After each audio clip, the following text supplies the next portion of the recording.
आउज़ुबिल्लाहि मिनश्शैतानिर्रजीम बिस्मिल्लाहिर्रहमानिर्रहीम अस्सलाम वालेकुम वरहमतुल्लाहि वबरकातुहू। और मेरे चैनल पे एक दफ़ा फिर से खुश आमदीद आप सबको। आज की वीडियो में इंशाल्लाह मैं आपको हाफ़ डबल क्रोशे बनाना सिखाऊंगी।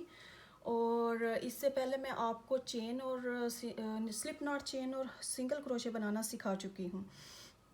अगर आप में से किसी ने वो मिस कर दिया है तो मैं इंशाल्लाह जो डिस्क्रिप्शन बॉक्स है वीडियो का, उसमें उन दोनों वीडियोस के जो लिंक्स हैं वो डाल दूँगी इंशाल्लाह, ताकि आपको आसानी रहे सीखने में अगर किसी ने मिस कर दिया तो। अब ये वाला जो है, ये मैंने हाफ़ डबल क्रोशे का छोटा सा जो है स्वेच बनाया, छोटा सा सैंपल बनाया आपको दिखाने के लिए कि जब यानी कुछ राउंड्स बन जाएं हाफ़ डबल क्रोशे के तो वो किस तरह से लगते हैं। ये यहाँ से लेके यहाँ तक जो है वो 10 हाफ़ डबल क्रोशे हैं इसमें, और फिर यहाँ से यहाँ तक यानी हर राउंड में 10 हाफ़ डबल क्रोशे हैं। और ये एक राउंड है हाफ़ डबल क्रोशे का, ये दूसरा है, ये तीसरा है और ये चौथा है। यानी इसमें मैंने टोटल 4 राउंड्स बनाए हैं।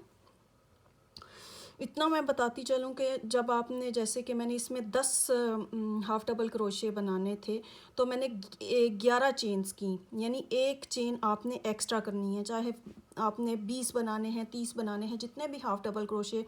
ज़ाहिर है वो डिपेंड करता है आप जो चीज़ बना रही हैं उसकी क्या कितनी लंबाई या चौड़ाई आप रखना चाहती हैं, वो तो आपकी अपनी मर्ज़ी होगी ज़ाहिर है। फ़र्ज़ करें कि आपको जो चीज़ बनानी है, एक कंबल बनाना है और उसकी चौड़ाई आपको 50 इतनी चाहिए, जैसे कि 50 चेन्स जब आप करती हैं तो आपको आपकी डिज़ायर्ड जो है वो चौड़ाई मिल जाती है। तो 50 प्लस एक चेन जो है वो आप एक्स्ट्रा करेंगे। वो आप क्यों करेंगे वो मैं आपको इंशाल्लाह अब बताती हूँ। ये मैंने ऑलरेडी 11 चेन्स कर ली हुई हैं और इसके करने का मकसद ये है ताकि ज़्यादा से ज़्यादा जो है वो टाइम बच सके, ठीक है, ताकि जो है वीडियो जो है वो ज़्यादा लंबी ना हो, ठीक है। ये 11 चेन्स मैं ऑलरेडी कर चुकी हूँ। अब अगर आप देखें, अगर कैमरे ने जूम इन किया तो ये पहली चेन है और ये दूसरी चेन है, ठीक है, ये पहली और ये दूसरी। अब आपने करना ये है,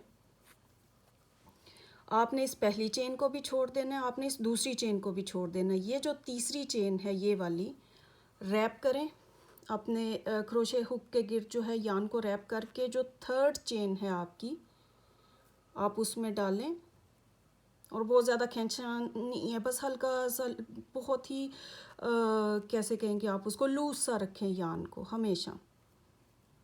और जब आप उसमें डालें और ऐसे निकाल लें, ठीक है। अब आप देखेंगे कि आपके क्रोशे हुक पे जो है वो 3 है यान के स्ट्रैंड्स। अब आपने दोबारा से क्रोशे हुक पे रैप किया यान को और उन तीनों में से गुजार लिया, ठीक है। एक सेम आपने अगली जो चेन है उसमें करना है। सॉरी, मैं आपको ये बात बताना भूल गई, जो आपने पहली 2 चेन स्किप की हैं वो आपका पहला हाफ डबल क्रोशे गिना जाएगा। सॉरी, मैं बताना भूल गई, इसलिए आपने जो है पहली 2 चेन्स जो हैं वो स्किप की हैं और ये आपका पहला हाफ डबल क्रोशे, अब दूसरा हो गया, अब तीसरा हो गया, अब चौथा बनाएंगे अगली चेन में। और मैं बहुत आराम से और आहिस्ता आहिस्ता से बता रही हूँ ताकि आपको जो है वो आप आसानी से सीख सकें। देखें, ये ऐसे किया हमने, ढीला सा हाथ रखा, ढीली सी यान रखी, उसके गिर्द लपेटा, अगली चेन में डाला, यान को पकड़ा क्रोशे हुक के साथ और खींच लिया। अब 3 होगी, अब तीनों को आपने जो है उसके अंदर से क्रोशे हुक को गुजार लेने। अब अगले जो स्टिचेस हैं वो मैं ज़रा तेज़ बनाऊंगी ताकि जो है वीडियो वो ज़्यादा लंबी ना हो।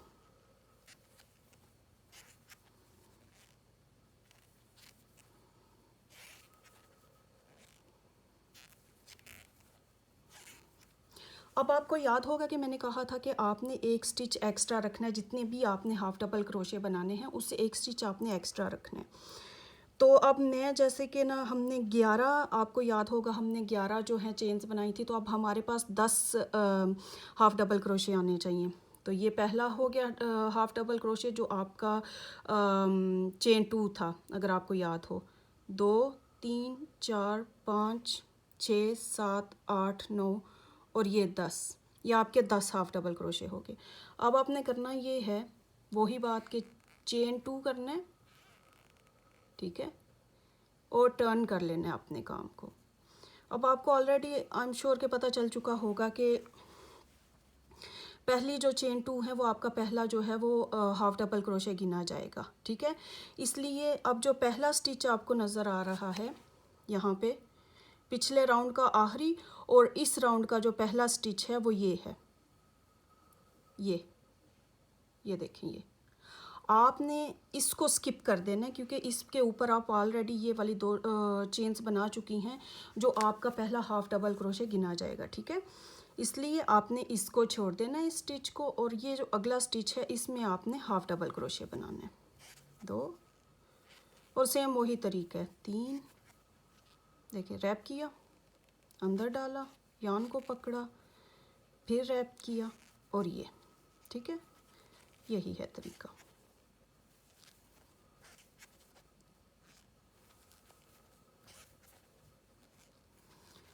अब मैं आपको बताती हूँ एक गलती जो मैंने शुरू में की थी, जो मैं अब आपको बताती हूँ कि जब मैंने शुरू में हाफ डबल क्रोशे बनाना सीखा तो हर दफ़ा मेरा एक जो है वो स्टिच कम हो रहा था और मुझे समझ नहीं थी आ रही कि मैं कहाँ पे गलती कर रही हूँ, ठीक है।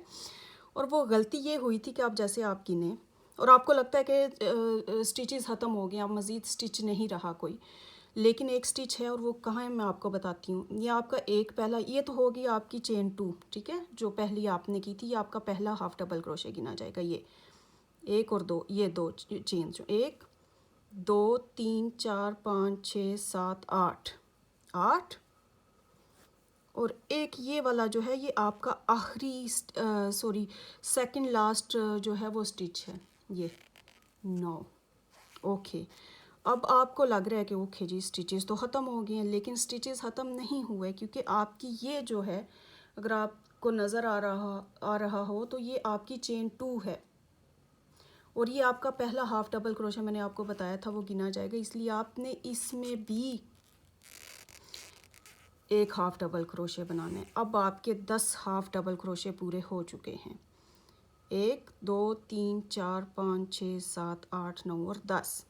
अब आपने क्या करना है, चेन 2 करना है फिर से, ठीक है, और वही सब कुछ रिपीट करना है आपने। बस इस स्टिच को छोड़ दें क्योंकि इसके ऊपर आप ऑलरेडी जो है वो चेन 2 बना चुकी हैं जो आपका पहला हाफ डबल क्रोशे गिना जाएगा, ठीक है। एक जो पहले आप बना चुकी हैं, 2 3 4 5 6 7 8 और 9।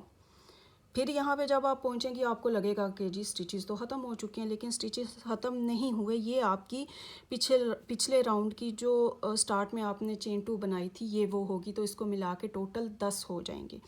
इसलिए जब आप करें तो उस आखिरी वाली जो चेन 2 है उसमें भी आपने लाजमी एक स्टिच बनाना है, वरना आप हर दफ़ा एक स्टिच कम होता जाएगा और आपको समझ नहीं आएगी कि आप कहाँ पे गलती कर रही हैं। अगर हो सके तो आप एक काम भी कर सकती हैं, आप कोई भी चीज़ लेके, क्योंकि शुरू में ज़ाहिर है इंसान को इतना स्टिचेस का नहीं समझ आती, तो आप ऐसा भी कर सकती हैं कि जैसे आप ने ये चेन 2 बनाई है, ठीक है, तो आप ऐसा भी कर सकते हैं, कोई भी यान का टुकड़ा ले लें या बालों में लगाने वाली पिन ले लें, कुछ भी ले लें। जब आप चेन 2 बनाएं तो आप ये उसके अंदर लगा दें ऐसे करके, एक मार्कर के तौर पे, ठीक है। फ़र्ज़ करें कि आप यहाँ से बनाती जा रही हैं, ठीक है, यहाँ से बना के आप जब यहाँ पहुँचती हैं और आपको लगता है स्टिच ख़त्म हो गया है, तो जब आप ये अपना स्टिच मार्कर देखेंगी तो आपको याद आ जाएगा कि ये भी आपका एक स्टिच है, आपने इसमें भी एक स्टिच बनाना है। और दूसरी बात ये भी है, मैं ये भी सजेस्ट करूँगी कि जब आप इंशाल्लाह जब आप बनाएं, क्या कहते हैं उसको, पहली दफ़ा जब आप कोई भी चीज़ बना रहे हैं तो कोशिश करें कि हर राउंड में अगर हो सके तो आप स्टिचेस गिन लें, ताकि आपको गलती ना लगे, आप कोई एक्स्ट्रा स्टिच ना बना दें या आप कोई एक स्टिच जो है वो स्किप ना कर दें।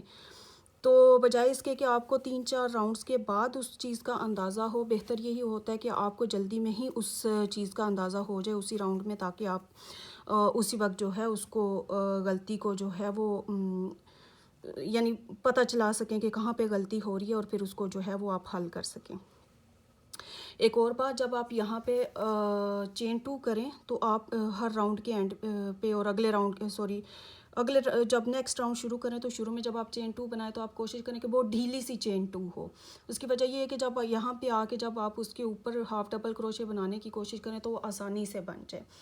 वरना थोड़ा मुश्किल हो जाएगा। अगर आपने ये वाली चेन टू बहुत टाइट बनाई तो आपको मुश्किल होगी थोड़ा बनाने में।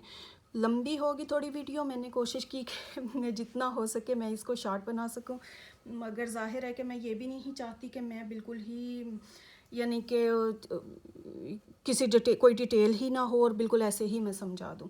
ठीक है, अब आपको ये थोड़ा बड़ा लग रहा है और ये छोटा लग रहा है, हालांकि दोनों में 4-4 राउंड्स ही हैं हाफ डबल क्रोशे के। वजह ये है कि ये थोड़ी मोटी यान है, ये थोड़ी बारीक यान है। आई एम श्योर आपको थोड़ा अंदाज़ा हो जाएगा। और आहिस्ता आहिस्ता इंशाल्लाह मैं आपको यान के बारे में भी बताऊंगी कि यान की क्या होती है, थिकनेस वगैरह सब कुछ। लेकिन अगर आप देखें तो जो ये है क्या कहते हैं इसको, कलर हाकी कलर की जो यान है ये थोड़ी मोटी है और जो पिंक कलर की यान है ये थोड़ी पतली है, तो इसलिए थोड़ा ज़ाहिर है साइज़ में फ़र्क आएगा। और सॉरी मैं बताना भूल गई, मैंने 4 मिलीमीटर जो है वो क्रोशे हुक इस्तेमाल किया है। बाकी जो है आई होप कि आपको समझ आ गई होगी इंशाल्लाह। अगर आप में से किसी को किसी चीज़ की समझ नहीं आई, किसी चीज़ की कन्फ्यूजन है, आप कमेंट में लिखें, आप मेरे फेसबुक पेज पे लिखें कि मुझे यहाँ पे समझ नहीं आई या कुछ भी, तो इंशाल्लाह मैं पूरी कोशिश करूँगी कि आपको समझा सकूँ। चलें ठीक है जी, फिर मुलाकात होती है। अल्लाह हाफिज़।